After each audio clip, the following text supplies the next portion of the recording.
Were you surprised at how good Ruiz's skill set was? He ain't that skillful. He's a good fighter. He beat you? Yeah, by a lucky punch. By a punch that was sent by the gods.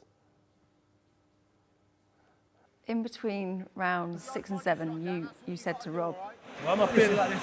You've just got to time him. If you're hitting, you'll slow him right down, all right? So I think that's a sense of when you're probably concussed, your mind's disconnected from the rest of your body.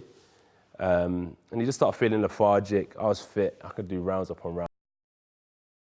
I got some timestamps for you in this whopper of an interview he did with Sky Sports and Wollhouse. Unfortunately, they haven't released this in the United States. You know, they be doing some shady shit over there with their, for example, when I was at Joshua versus Ruiz, you know, I'm still going to bitch about it. You know, I peeped like how they separated United States media from UK media. Like UK media had like the floor and had access to the fighters, but yet even channels like Eli Sackback, Michelle Joy Phelps, all American channels was put way up at the top. So for example, this is a very controversial interview right here because a lot of people, you know, who are Anthony Joshua haters, they are, you know, are going to be able to find some shit in this interview just to be like, oh shit. So I got some timestamps here. We're going to talk about some things. What is this called? This is called Anthony Joshua Responds to Andy Ruiz Fight Conspiracies and the Rematch. AJ, The Untold Truth, from Sky Sports Boxing with Anna Wollhouse interviewing AJ. And to be honest with you, like for those who, you know, study body language, I'm not saying like experts and everything, you can tell like she was sitting in there to get at him. Like because she was throwing some whoppers at him, like some. So let's go to some timestamps. And then we're going to talk about each one. Now, since this is an hour long or 50 minutes long, you know, we're only going to be here for about 20 minutes. So we got to summarize some shit. And I may have to put it into 2 parts because I didn't even get to watch the second half yet. So let's start right here. Here is a good place to start, which is his frustrations with, I'll just let you listen in. First time in my boxing career for about 2 to 3 years where it's all eyes on Ruiz. No one can talk to me about Wilder or Fury. It's irrelevant. And no one should talk to me after Wilder and Fury when I beat Ruiz because they've made it clear what they're doing. They've got the whole of 2020 booked up. So until they're free, no one should talk to me about Wilder or Fury. Did, obviously you were in the States, it was a new experience for you, completely new experience. A lot of pressure on you, no doubt. Did the whole week, did it feel different to you? I know it sounds like a bit of an obvious question because it was new territory for you, but did it feel different?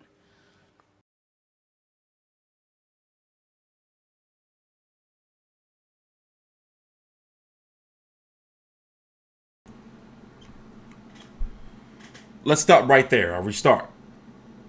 Deontay Wilder is supposed to fight Luis Ortiz in a rematch. The date that's circulating around is November the 23rd, 2019 in LA, likely on PBC on Fox pay-per-view. Then Tyson Fury has been singing, you know, telling everybody he can that him and Wilder are supposed to fight February 22nd, 2020 on a network to be determined. And then they're supposed to fight in a third fight. So things are kind of, you know, like sewn up over there. And AJ, you know, has been voicing his frustrations in this interview and talking about, look, they pretty much sewn up for 2020, you know, and I'm finding out for the first time that Anthony Joshua fought Otto Wallin, who Tyson Fury's fighting on September the 14th. He fought Otto Wallin in the amateurs. So what I've been getting from a lot of this interview is that Wilder shit was really getting to him. Like all that talk, everywhere he going being asked about it, that Fury shit, that shit was really, really getting to him. And it is my opinion alone, no matter what he says to media, of course he's not going to come out to media and say, like, yeah, I wasn't myself, it was a panic attack, all that shit, whatever. I'm going with the conspiracy theory. Something was wrong. And what I like is, if you watch this interview, I got an interesting timestamp for you coming up. You're going to see, which one is it? Oh, damn it, let me find it. Like shit wasn't right. It's at the 11-minute mark. Let's go fast forward. Let's listen to a little bit more of this just in case I missed a part. It feels different because It's big. Now, this is him a little bit talking about it, but I'm going to go exactly to the timestamp. We don't have time to be fucking around. So we're going to start right here. Listen in. Please subscribe. I'm TstreeT Controversy. We'll fight for you 360.com. It's Aaron Wollhouse right there. Something, I think it's fair to say, something just didn't look quite right with you. You didn't seem to have that extra edge. When you're normally ring walking, say we've seen you at Wembley, we've seen you at Cardiff, there's a real fire there, and you just, the eye of the tiger just didn't seem to be there. Is that fair? Do you disagree? What was it? The eye of the tiger. Did you feel different? Just so relaxed. But why? I don't see boxing as pressure. I think people make more of it than what I do. Probably that's why I just stay relaxed and I'm really calm walking to the ring. But I understand, like, I never see that so many people want you to win and so many people want you to fail as well, because I don't see all of that type of stuff. I'm just doing it for my own regimental reasons. So I never really look outwards of what the opinion is. So when I'm walking to the ring, I was never fighting for anyone apart from myself. And at the time, I just, yeah, there's things that were going through my head and there's things that I've spoken about 2 years ago. And I feel one thing I've learned in life is follow your gut instinct. Always think your instinct is key. What was going through your head? The fight is fine. The fight is fine. The fight, it's not the night, it's everything that leads up to that point. So looking back, as I say, if I can correct some of the things, and I said after the fight, it was a perfect time to apply what I'd been talking about. Look, what the fuck is he talking about? I'll beat Ruiz in a rematch. When you got in the ring, you leant up against the ropes, you had a massage. Again, Yeah. something didn't quite look right. And that was, I think a lot of people have said that. Yeah. The guys, I was upstairs in the garden in commentary, we all looked at each other and sort of said something, it just doesn't seem like the normal AJ that we see in the ring. Are you saying that you were completely fine? Yeah, fine. I was fine. I was fine. There's no benefit. There was nothing to beat Ruiz for. There's nothing. No one, look, everyone talks about Wilder Fury every day, every minute. Then I'm fighting Ruiz.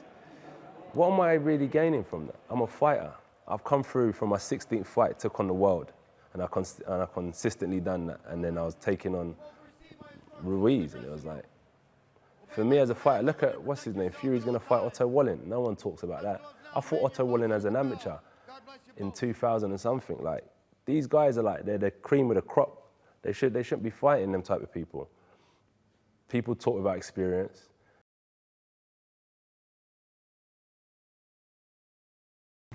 You make of it what you will, but you know, like, he also in this interview addresses like the sparring rumors. Of course, he's going to say none of it ever happened, and he basically says, you know, guys like that he's been in camp with, Daniel Dubois, who else they said, Lawrence O'Cauley, Joey Dueco. Now, I never heard these. I don't know if it's true or not. I'm not saying it is, but I'm saying the rumors have been circulating around for years now that guys like those, most recently Dueco, had touched him up in sparring. You know, so he's pretty much been saying, well, you know, I don't know where that shit comes from. You know, like, it's just people looking for money and clout. And I'm thinking, like, whatever. Let's leave that part alone. But, you know, something just didn't seem right. And me, you know, I think he has the skill set to beat Andy Ruiz in a rematch. But I don't know, man. I don't know. So, another thing, what I didn't like is we're going to do what I call two different contrasts right here. And we're going to go to what Sky Sports pointed out. I remember, for those who was following the channel during the time when I was doing the coverage for this fight, Andy Ruiz was on some, like, extra nice shit, you know. And even when, like, Anthony Joshua let him hold the belt, I did a whole video. We actually did the live stream, and I was like, what the fuck? Why is he letting him hold his belts and all that? So listen to this. And then we're going to, here, listen to this. And sometimes, if you want to win every fight, don't step into battle. You know, Ruiz played the nice guy, didn't he, all along? You know what? It's a blessing to be here. No, he's a champion of the world. There's nothing that I could say bad about him. I don't really have nothing bad to say about Anthony Joshua. You know, I don't have nothing bad to say about AJ. I'm not here to talk trash about anybody. He's a champion. I'm a fan of him. I respect him. Of course, right now I'm a fan of his. You know, I have respect for him. And those belts look really shiny, really good, man.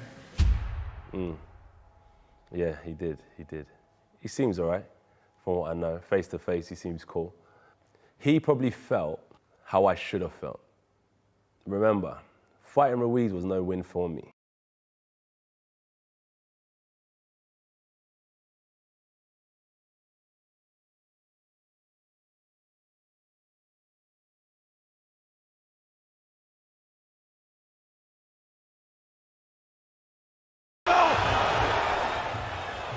Were you surprised at how good Ruiz's skill set was?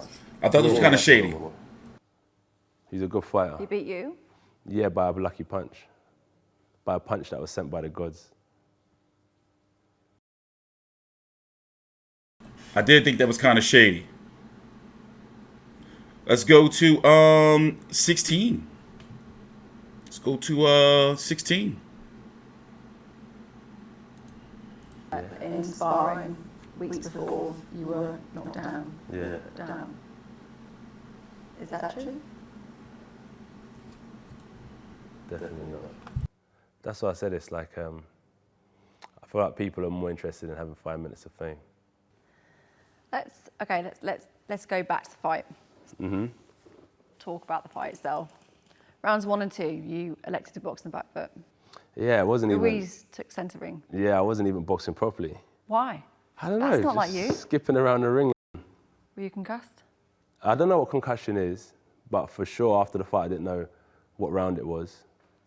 So in that case, I'm just shocked it took Ruiz, I think, another 4 rounds to get me out of there. Because let me concuss Ruiz, he ain't getting back up. Ruiz got hit with a flash knockdown. He was still raw. He wasn't well done. He wasn't cooked yet. I should have left him in there a little bit longer. But the instinct in me is, boom, let's go and take this beep, beep, beep out. And I ended up getting caught with a left hook on the top of the head.